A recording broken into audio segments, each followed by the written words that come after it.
Hello everyone, this is Gaurav Tripathi. Current affairs की class में आज हम 10 इंपॉर्टेंट क्वेश्चंस फिर लेकर आए हैं और उनके संबंधित कुछ फिगर्स भी आपको आज हम इसी सेक्शन में प्रोवाइड करेंगे ताकि आपकी जो विजिबल मेमोरीज हों वो परमानेंट हों। शुरू करते हैं आज की क्लास। पहला क्वेश्चन है, हाल ही में किस देश ने पियोलॉजी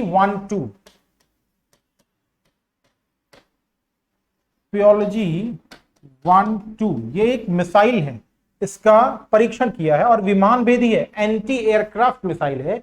और ये एंटी एयरक्राफ्ट मिसाइल किसने परीक्षण किया है? अभी हाल ही में एक क्रूज मिसाइल का भी, जिसका नाम है हवासल, उसका भी परीक्षण किया गया था। हवासल का भी एक क्रूज मिसाइल, इसका परीक्षण किया था और ये किया था उत्तर कोरिया ने। और उत्तर कोरिया ने ये जो एक परीक्षण किया है वो कहां किया है? वो पश्चिमी सागर में किया है, या ज्यादा ऑथेंटिकली कहें तो ये वेस्टर्न सी है। क्वेश्चन एक्स्ट्रा फैक्ट में ये है कि कहां पे किया है, तो वो वेस्टर्न सी में उत्तर कोरिया ने किया है। उत्तर कोरिया, ये देखिए, ये है येलो सी, यहां पे जो कंट्रीज उससे लगी हुई हैं उन्हें भी मेंशन करूंगा। ये है दक्षिण कोरिया और यहां पर है चाइना। दक्षिण कोरिया और चाइना के बीच में है येलो सी, यानी पीला सागर। और इस पीले सागर को जो कोरियन है वो वेस्टर्न सी कहते हैं, क्योंकि एक्चुअली ये इनके वेस्ट में है। और इसी येलो सी में, यानी पीले सागर में, एक रिवर आकर मर्ज होती है जिसे हम कहते हैं हुआंग हो। और ये हुआंगहो रिवर जो है वो येलो सैंड लेके अपने साथ आती है और येलो सैंड को इस येलो सी में मर्ज कर देती है। इसीलिए येलो सी, जो सी है वो येलो कलर का दिखता है, इसका वाटर येलो कलर का दिखता है, that's why it's called Yellow Sea. तो इस येलो सी में उत्तर कोरिया ने एक मिसाइल का परीक्षण किया है जो एंटी एयरक्राफ्ट मिसाइल है, जिससे इस पूरे क्षेत्र में फिर से तनाव हो गया है, क्योंकि ये पियोलॉजी 1-2 जो एंटी एयरक्राफ्ट मिसाइल है वो चीन और पास में जापान को ध्यान में रखकर, साथ में दक्षिण कोरिया को ध्यान में रखकर बनाया गया है। और ये है उत्तर कोरिया। एक किम जोंग तानाशाह, आपका नाम, आपने नाम सुना होगा। है तो वहां पर दो पार्टियां, लेकिन एक ही पार्टी वहां पर चुनाव जीती है, जिसकी जो कह सकते हैं सर्वाधिकार जिसके पास सुरक्षित है वो किम जोंग है। लेकिन एक इंपॉर्टेंट बात यहां पर और है कि उत्तर कोरिया के इस परीक्षण से उसने चीन, दक्षिण कोरिया और जापान तीनों को सकते में डाल दिया है। और पहले से ही ये येलो सी है वो एक कॉन्फ्लिक्ट का जोन बना हुआ है। नेक्स्ट क्वेश्चन, हाल ही में अप्रैल 2024 में ग्रुप ऑफ 7 यानी G7 की किसकी बैठक हुई? विदेश मंत्रियों की, फॉरेन मिनिस्टर की एक बैठक होती है। और फॉरेन मिनिस्टर की बैठक होती कहां है? फॉरेन मिनिस्टर की जो बैठक होती है वो होती है इटली में। ये कंट्री है इटली, और यहां पर एक, ये है अफ्रीका और ये है भूमध्य सागर यानी मेडिटेरेनियन सी। और यहीं इटली में नेपल्स की खाड़ी के पास,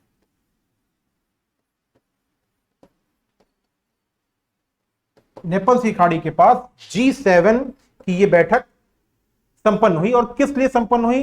ज्यादा सेफ हिंद प्रशांत क्षेत्र के लिए G7 के, ज्यादा सेफ हिंद प्रशांत क्षेत्र के लिए G7 के मंत्रियों की बैठक हुई। और ये 1973 में G7 को स्टैब्लिश किया गया था। 25 मार्च 1973 कह लें, यानी और बढ़ा लें तो 25 मार्च 1973 को G7 स्टैब्लिश किया गया था। अभी G7 में कौन है?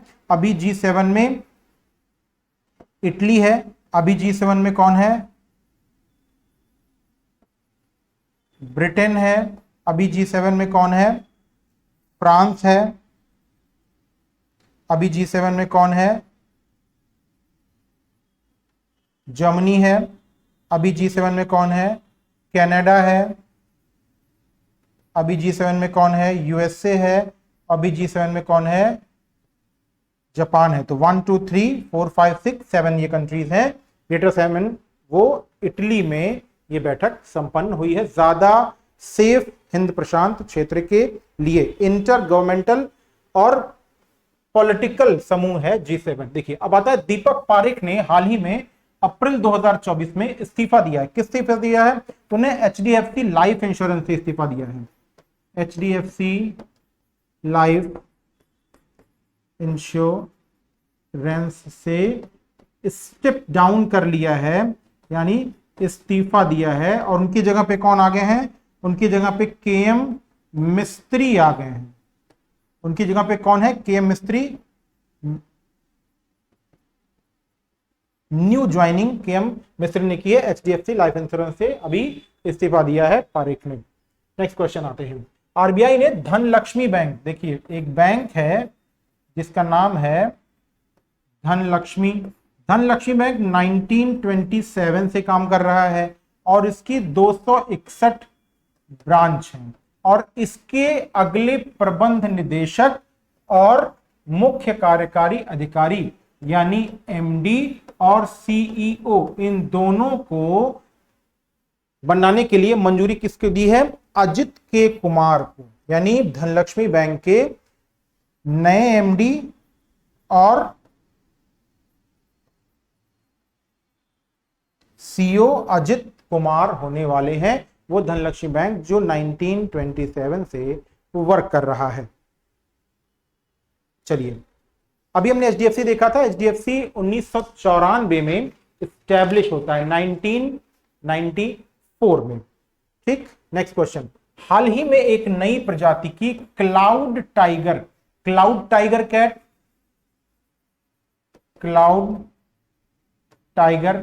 कैट की प्रजाति कहां पर पाई गई? तो ब्राजील के वर्षावन, एक फिगर बनाते हैं हम ब्राजील के वर्षावनों का। ब्राजील जो कि दक्षिणी अमेरिका का देश है, भूमध्य रेखा पर स्थित देश है, 0 डिग्री। और इसके ब्राजील के जो एवरग्रीन फॉरेस्ट हैं, जिन्हें हम अमेज़न फॉरेस्ट कहते हैं, अमेज़न फॉरेस्ट, या इनका एक नाम और है, इन्हें सेल्वास भी कहते हैं। क्या कहते हैं?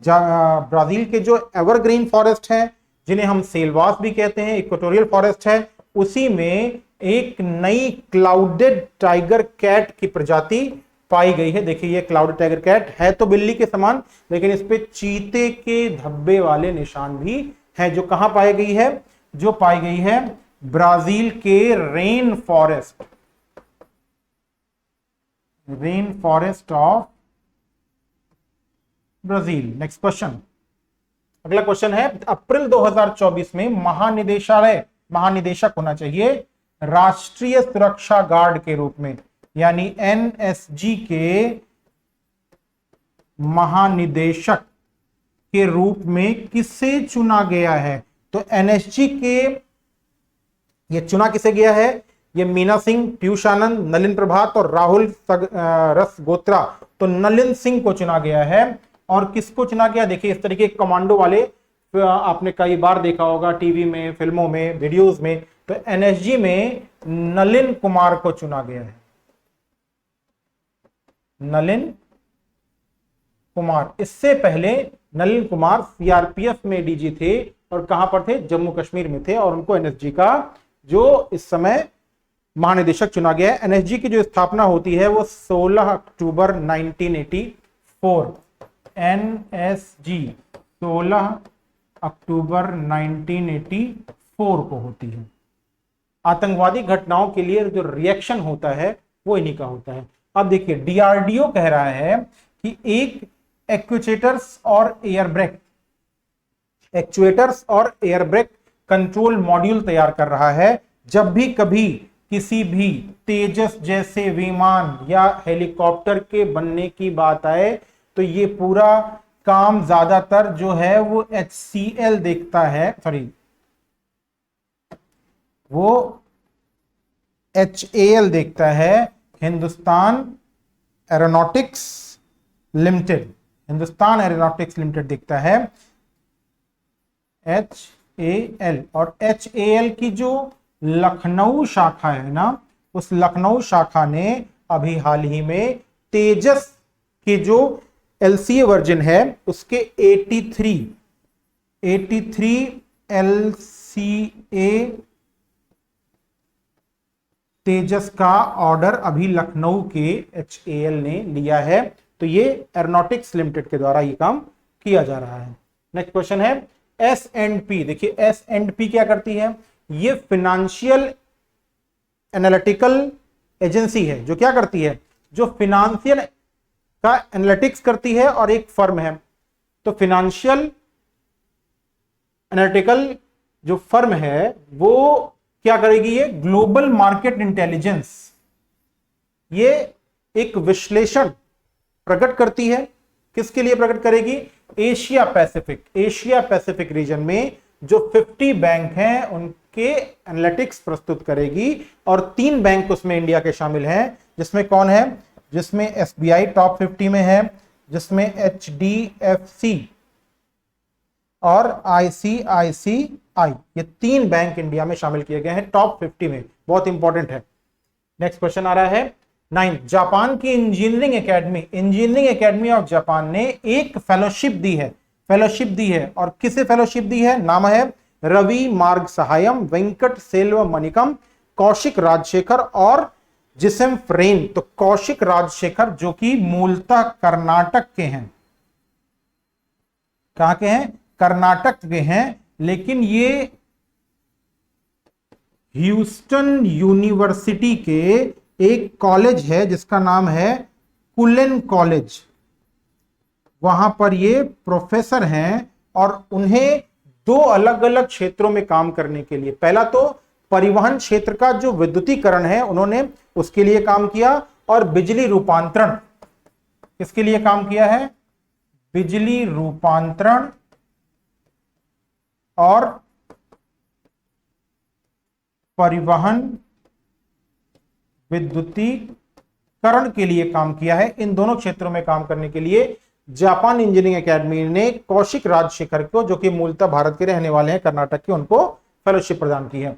चलिए 10वां क्वेश्चन आता है, हाल ही में 21 अप्रैल को राष्ट्रीय सिविल सर्विसेज डे, देखिए 21 अप्रैल 1947 को जो पहला सिविल सर्विसेज का बैच था उसको सरदार पटेल ने संबोधित किया था, और तभी उसी दिन की मेमोरी में सिविल सर्विसेज डे 21 अप्रैल को मनाया जाता है। लेकिन ये 1947 से ही नहीं मनाया जाता है, ये मनाया जाना शुरू हुआ 2006 में, 2006 में 21 अप्रैल को पहली बार ये जो डे है वो मनाया गया सरदार वल्लभ भाई पटेल ने। और सरदार वल्लभ भाई पटेल ने एक स्टेटमेंट दिया था, देखिए 21 अप्रैल को सिविल सर्विसेज डे मनाया जाता है, और सरदार वल्लभ भाई पटेल ने एक कोटेशन दिया था, स्टील फ्रेम ऑफ इंडिया। कभी कभी ये पूछ लेता है कि स्टील फ्रेम ऑफ इंडिया किसने किसको कहा था, तो सरदार वल्लभ भाई पटेल ने कहा था। और किसको कहा था, ये सरदार वल्लभ भाई पटेल ने कहा था जो इंडिया में सिविल सर्वेंट थे उनको कहा था। और पहली बार 1947 21 अप्रैल को ये इन्होंने संबोधित किया था, इसीलिए उस दिन की मेमोरी में सिविल सर्विसेज डे मनाया जाता है। तो ये आज के 10 इंपॉर्टेंट क्वेश्चंस और उनसे संबंधित फैक्ट्स और एक्स्ट्रा फैक्ट्स। आज की क्लास में इतना ही, गुड बाय।